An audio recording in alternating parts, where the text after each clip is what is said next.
ട്രംപിന്റെ ഇടപെടലിന് ശേഷം വെടിനിർത്തൽ അവസാനിപ്പിക്കുമെന്ന് ബെഞ്ചമിൻ നെതന്യാഹു പറഞ്ഞതിനു ശേഷവും യുദ്ധസമാനമായ അന്തരീക്ഷം തന്നെയാണ് ഗാസയിൽ നിലനിൽക്കുന്നത് എന്നതാണ് സത്യം.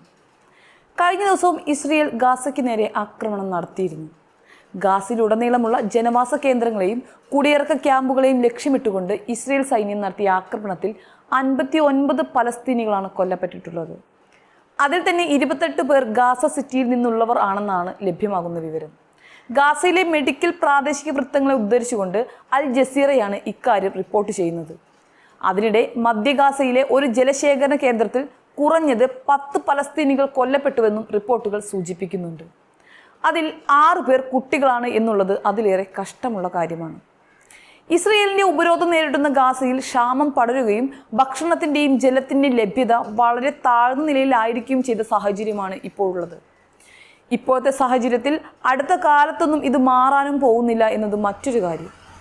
ഗാസയിലെ മുഴുവൻ ജനങ്ങളെയും തെക്കൻ പ്രദേശത്തെ ഒരു കോൺസെൻട്രേഷൻ മേഖലയിലേക്ക് നിർബന്ധിച്ച് മാറ്റാൻ തയ്യാറെടുക്കുന്ന വേളയിലാണ് ഇസ്രയേൽ സൈന്യം ആക്രമണം ശക്തമാക്കുന്നത്. നുസൈറാത്ത് അഭയാർത്ഥി ക്യാമ്പിലെ ജലവിതരണ കേന്ദ്രത്തിന് നേരെയുണ്ടായ ഈ ആക്രമണത്തിൽ 16 പേർക്കാണ് പരിക്കേറ്റിരിക്കുന്നത്. ഗാസയിൽ ഇന്നലെ ഇസ്രയേൽ നടത്തിയ തുടർച്ചയായ ബോംബാക്രമണത്തിൽ കുറഞ്ഞത് 110 പലസ്തീനികൾ കൊല്ലപ്പെട്ടുവെന്നാണ് വിവരം. ഇതിൽ റാഫയിലെ ഇസ്രയേലിന്റെയും അമേരിക്കയുടെയും പിന്തുണയുള്ള ഗാസ ഹ്യൂമാനിറ്റേറിയൻ ഫൗണ്ടേഷന്റെ സഹായ വിതരണ കേന്ദ്രത്തിൽ ഭക്ഷണത്തിനായി കാത്തിരുന്ന 34 പേരും ഉൾപ്പെടുന്നു എന്നത് മറ്റൊരു കാര്യം. ഐക്യരാഷ്ട്രസഭ ഉൾപ്പെടെയുള്ള കാര്യക്ഷമവും കൂടുതൽ സംഘടിതവും വിശ്വസനീയവുമായ മറ്റു സംഘടനകളെ മാറ്റി നിർത്തി മെയ് അവസാനം GHF ഗാസയിൽ ഭക്ഷ്യ പാഴ്സലുകൾ വിതരണം ചെയ്യാൻ തുടങ്ങിയതിനു ശേഷം മാത്രം ഏകദേശം 800 പലസ്തീനികൾ കൊല്ലപ്പെട്ടുവെന്നാണ് കണക്കുകൾ വ്യക്തമാക്കുന്നത്. 2023 ഒക്ടോബർ മുതൽ ഗാസയിൽ കുറഞ്ഞത് 67 കുട്ടികളെങ്കിലും പട്ടിണി മൂലം മരിച്ചുവെന്ന് ഗാസയിലെ ഗവൺമെന്റ് മീഡിയ ഓഫീസ് ഇന്നലെ അറിയിച്ചിരുന്നു. തീരദേശ എൻക്ലേവിൽ ഇസ്രയേൽ നടത്തുന്ന ഉപരോധം 103-ാം ദിവസത്തിലേക്ക് കടന്നതോടുകൂടി പലസ്തീൻ അഭയാർത്ഥികൾക്കായുള്ള UN ഏജൻസിയായ UNRWA പോഷകാഹാരക്കുറവ് കേസുകളുടെ കുത്തനെയുള്ള വർധനവിനെക്കുറിച്ച് മുന്നറിയിപ്പ് നൽകിയിരുന്നു. 21 മാസം മുൻപ് യുദ്ധം ആരംഭിച്ചതിനു ശേഷം ഗാസയിൽ മരണസംഖ്യ 58,000 കവിഞ്ഞിട്ടുണ്ട്. കൊല്ലപ്പെട്ടവരിൽ പകുതിയിലധികവും സ്ത്രീകളും കുട്ടികളുമാണെന്നാണ് പറയുന്നത്.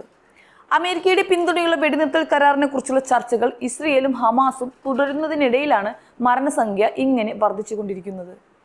യുദ്ധം താൽക്കാലികമായി നിർത്തിവെക്കുന്നതിനും ചില ഇസ്രയേലി ബന്ദികളെ മോചിപ്പിക്കുന്നതിനുമുള്ള ഒരു കൃത്യമായ കരാറിലേക്ക് ഇസ്രയേലും ഹമാസും തമ്മിലുള്ള ചർച്ചകൾ ഇതുവരെ പുരോഗതി കൈവരിച്ചിട്ടുമില്ല. ട്രംപ് ഭരണകൂടവുമായി ഈ നിർദ്ദേശം ചർച്ച ചെയ്യാൻ ഇസ്രയേൽ പ്രധാനമന്ത്രി ബെഞ്ചമിൻ നെതന്യാഹു കഴിഞ്ഞ ആഴ്ച US എത്തിയിരുന്നു. നിലവിൽ തെക്കൻ ഗാസയിലെ ഒരു പ്രധാന കര ഇടനാഴിയിൽ സൈന്യത്തെ നിലനിർത്താൻ ഇസ്രയേൽ ആഗ്രഹിക്കുന്നു എന്നാണ് നെതന്യാഹു അറിയിച്ചിട്ടുള്ളത്. താൽക്കാലിക വെടിനിർത്തൽ ഒരു മറയാണെന്നും ഈ സൈന്യത്തെ ഉപയോഗിച്ചുകൊണ്ട് വീണ്ടും യുദ്ധം ചെയ്യാൻ തന്നെയാണ് ഇസ്രയേലിന്റെ പ്ലാൻ എന്നും അതോടുകൂടി ഹമാസിന് സംശയം തോന്നുകയും ചെയ്തു. ഒരർത്ഥത്തിൽ പറഞ്ഞാൽ ഇതാണ് ഇപ്പോൾ ഉയർന്നു വന്ന വെടിനിർത്തൽ കരാറിൽ ഒപ്പുവെക്കാൻ ഹമാസിനെ പിന്നോട്ട് നയിക്കുന്ന പ്രധാന കാരണം.